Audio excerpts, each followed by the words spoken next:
Hello, dear AP Euro students.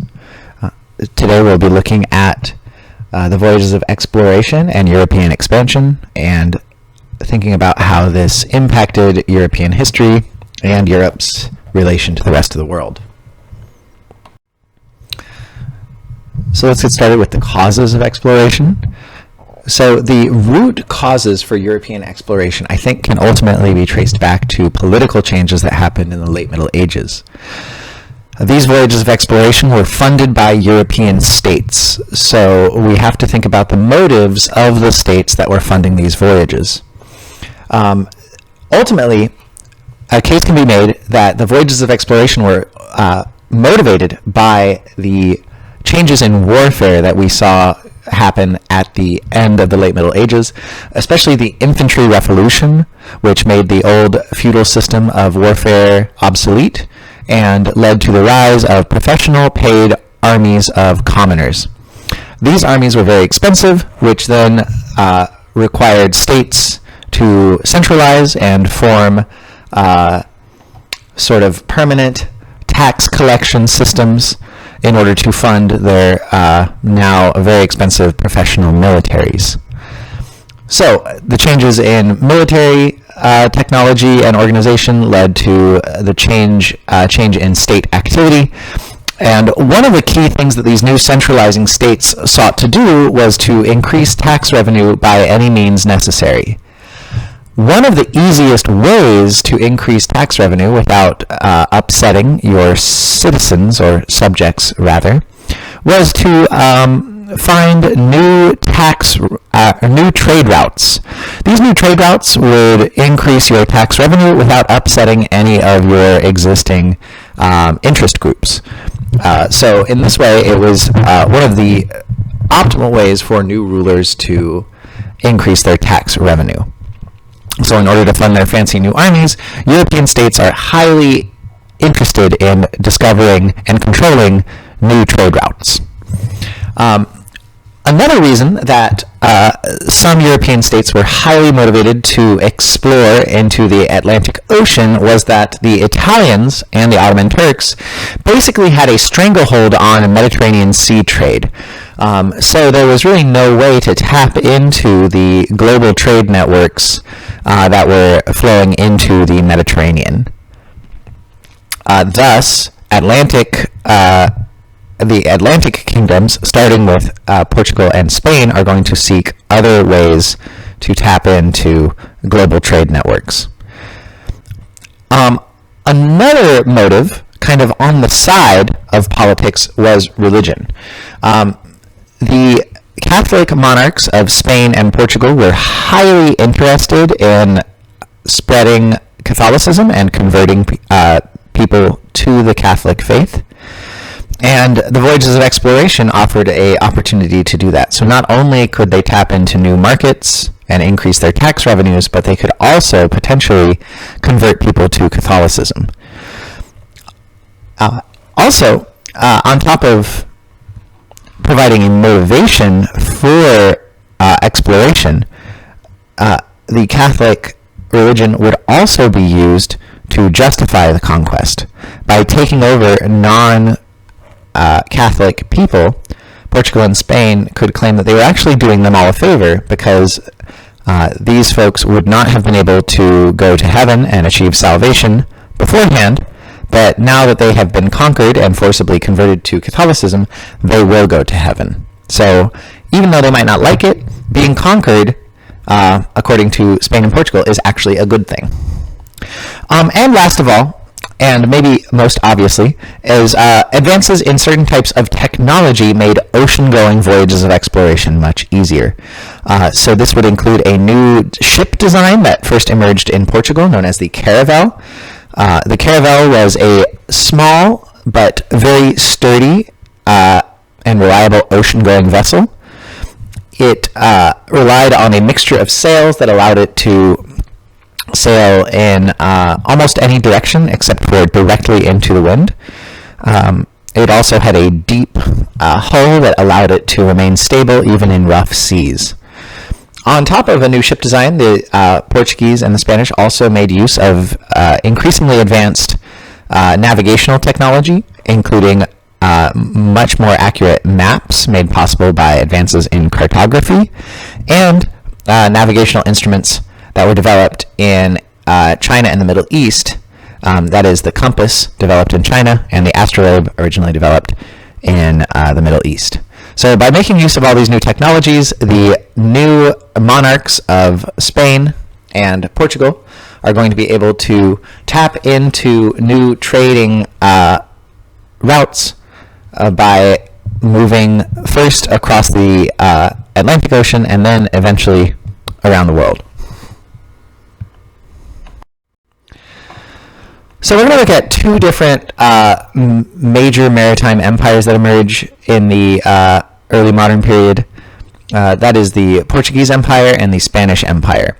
These empires have similar motives and use similar technologies, but they end up looking quite different. Portugal's empire turns out to be one that is based primarily on trade, albeit forced trade or coercive trade. The Spanish Empire is going to be focused much more on just straight-up conquest and enslavement of indigenous people. Over here on the right, you see a painting of the famous Battle of Breu, which was fought between the Portuguese and an Indian lord. And the Portuguese are able to use their caravels and their advanced weapon technology, aka cannons, to dominate a much larger fleet of Indian and Arabian vessels. Alright, so let's get started with the Portuguese Empire. So the Portuguese Empire has its roots back in the exploration of West Africa that began in the early 1400s. And from 1400 to 1450, basically Portugal spends a lot of time and a lot of resources kind of slowly creeping down the coast of West Africa and establishing trading posts along the coast. This is made possible partially by the patronage and funding of Henry the Navigator, who was a high-ranking prince in the Portuguese kingdom.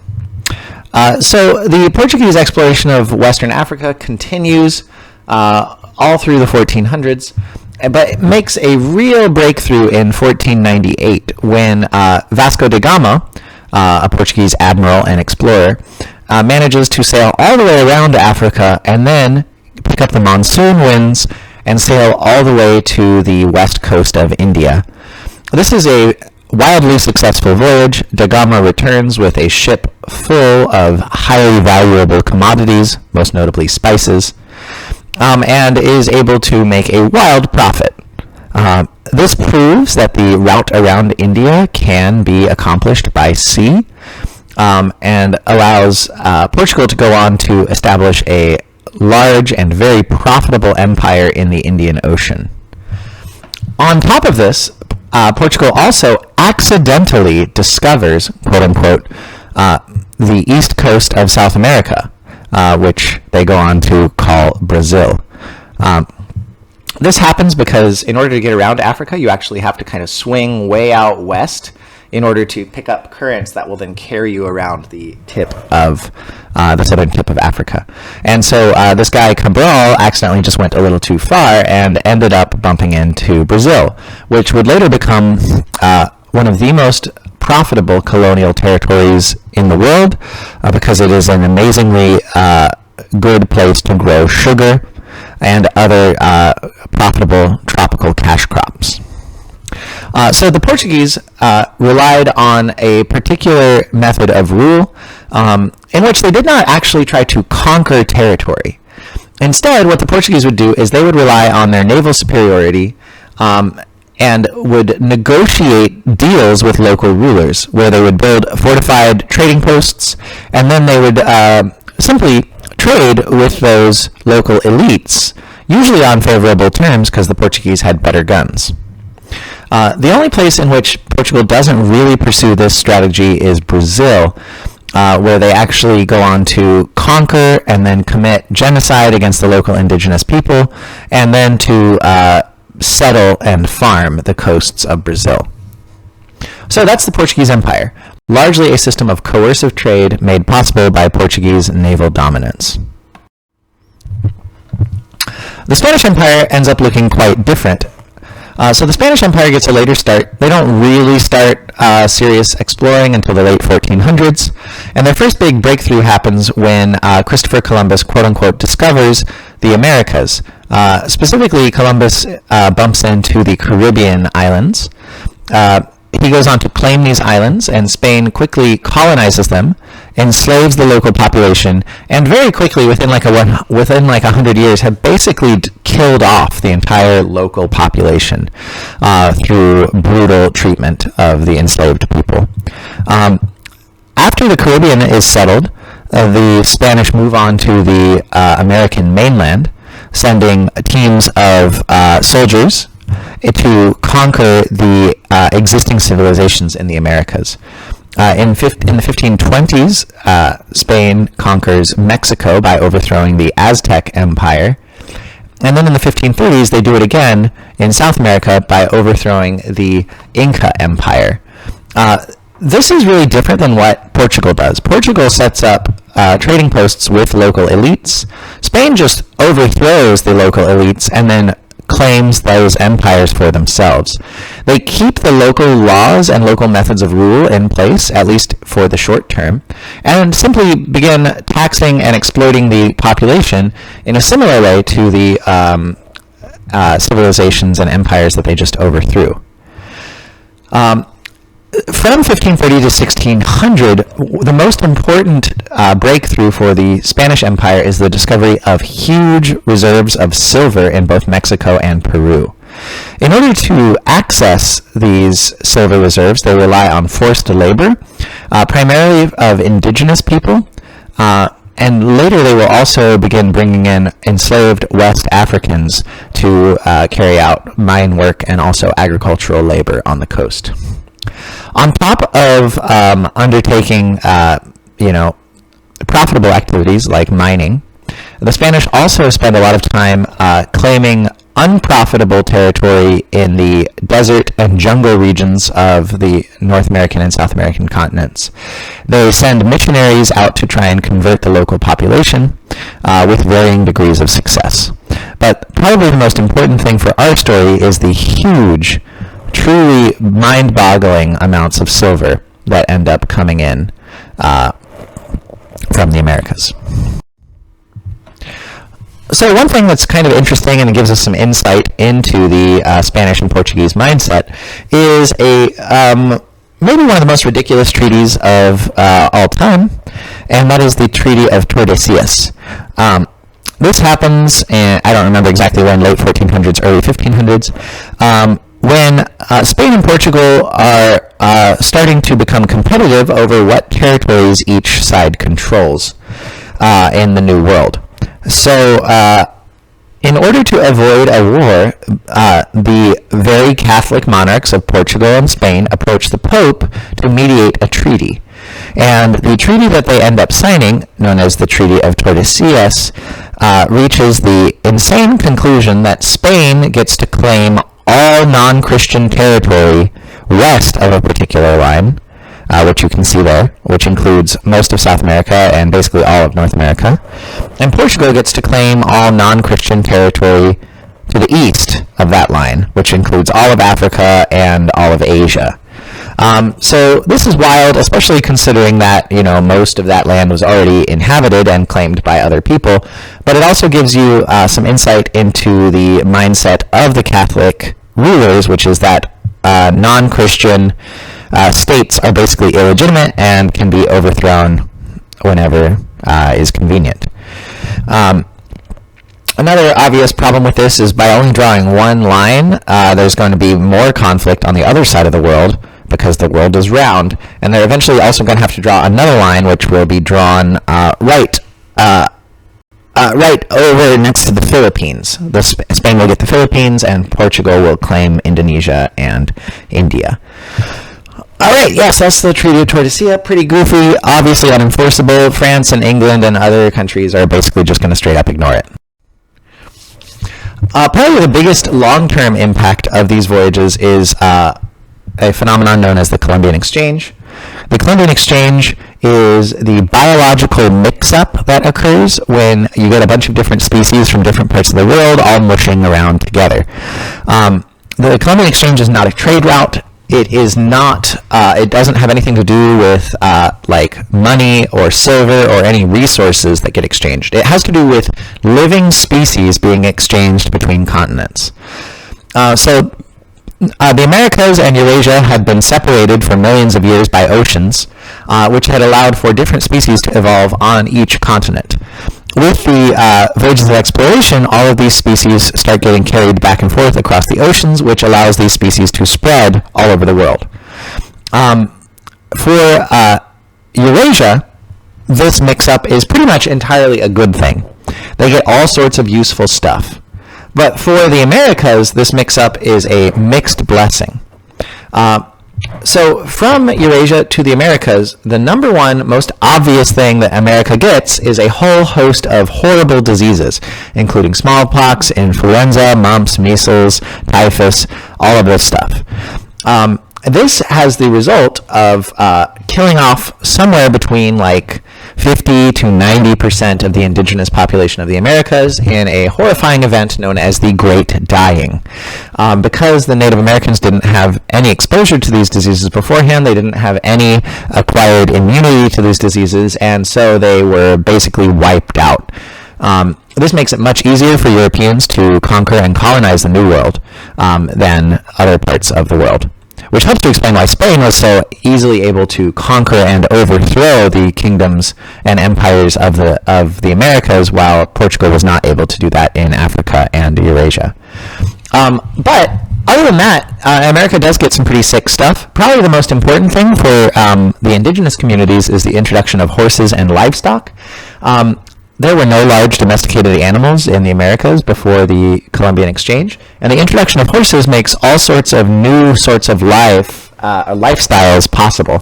Most notably, pastoral lifestyles based on nomadic hunting and herding.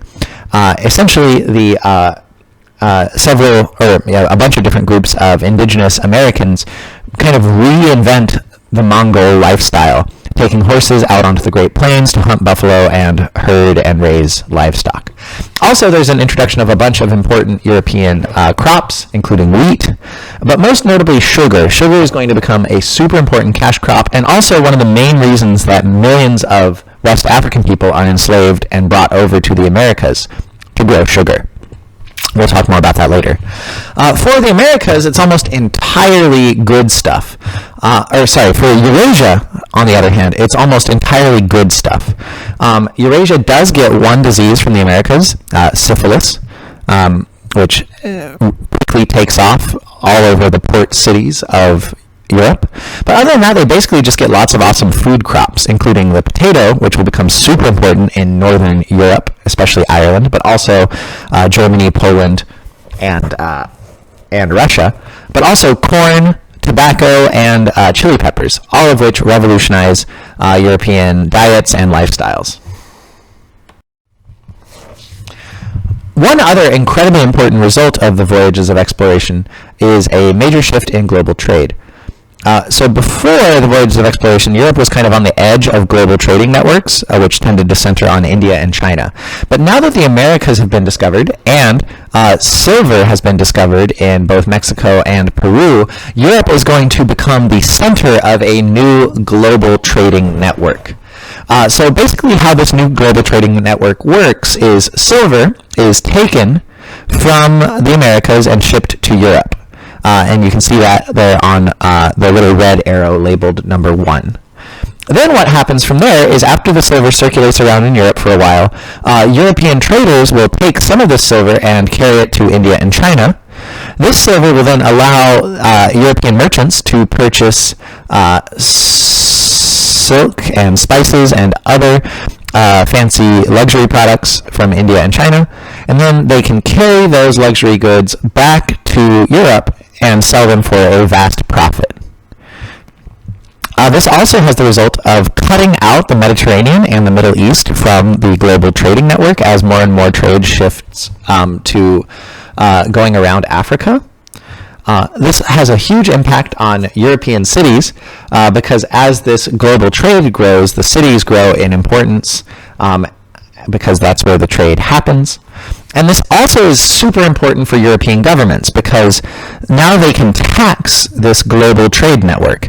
Every bit of silver that is brought in, every bit of spice or silk that is brought in can be taxed by the governments of those port cities, which then adds to the European monarchs' tax revenue, which allows them to centralize their government and fund their armies, which, remember, was the entire goal of the Voyages of Exploration in the first part. So if you think about it from that perspective, it is a huge success. The Voyages of Exploration succeed beyond any European monarch's wildest dream, and Europe goes from being kind of a sideshow in global trade to being the center of a new global trade network. Pretty neat. One other thing that we should think about is that you see a new trade network open up in the Atlantic. Sometimes this is called triangular trade, but oftentimes this is called the Atlantic system. So basically what happens is Europe begins exporting finished goods to both Africa and the Americas. Some of the most important things that they export down to Africa include guns, refined alcohol, and also just lots and lots of metal, including iron and copper rods. Europeans trade with Africa primarily for enslaved people who are generally taken in wars between different African kingdoms. These enslaved people are then shipped to the Americas to work on the new plantations or sometimes in the mines of the Americas, and then the stuff produced by the enslaved laborers, including sugar and tobacco, are then shipped back to Europe. So this has huge impacts on everybody involved. For Europe, once again, this strengthens governments by increasing trade. It also leads to the rise of new luxurious commodities like tobacco and sugar being introduced into the European lifestyle. It has a terribly negative impact on Africa, destabilizing the continent for hundreds of years and also resulting in a population decline. And for the Americas, it helps to establish the colonial system and to grow the colonial economy. There's basically a huge shortage of labor in the Americas because of all of the death caused by European diseases among the indigenous population. And by introducing millions of West African enslaved people, this helps to replace those dead people and provide a labor force in the Americas. One last thing to consider is the intellectual impact of the Voyages of Exploration. This is a huge, shocking discovery, and it leads to a bunch of interesting new ideas, including some of the earliest ideas about universal human rights.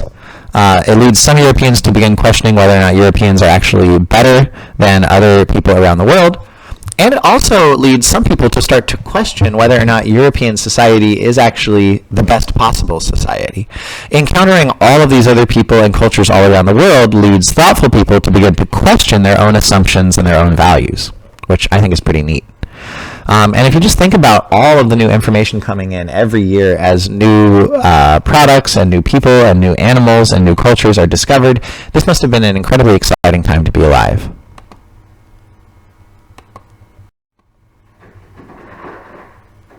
So one guy who is quite interesting, one intellectual who is impacted by the Voyages of Exploration, is the Spanish priest Bartolomeo de las Casas, who went to the Caribbean and witnessed the genocide of the indigenous population firsthand.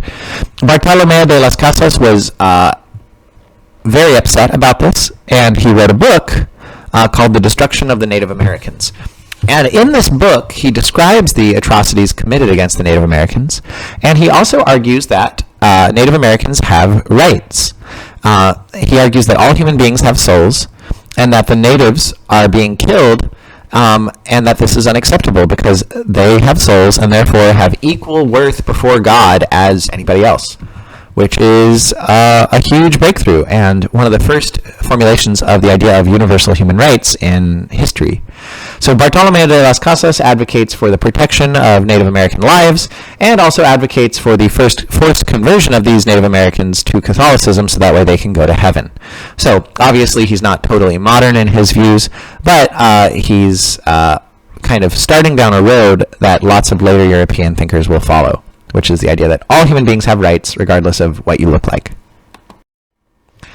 Another intellectual, a guy who I personally like a whole lot, is this guy named Michel de Montaigne, who was a French nobleman who didn't really get involved in politics and hung out in his castle and wrote essays and grew cabbages and pet his cats. But so Michel de Montaigne was kind of a funny guy. He was reading all these reports of the European atrocities being committed in the Americas, but he was also reading all these reports that talked about how the indigenous people were savages and barbarians and cannibals. And Montaigne wrote an interesting essay called On Cannibals, in which he suggests that maybe it's Europeans who are the barbarians and not the indigenous people, because we are the ones who are going over there and looting and pillaging and plundering. Maybe we are the cannibals, not the indigenous people. This is a really interesting first step towards questioning the values and beliefs of the European system, and starting to think more skeptically and universally about human societies. And one last guy who also is deeply impacted by the Voyages of Exploration is the English scholar and later saint Thomas More.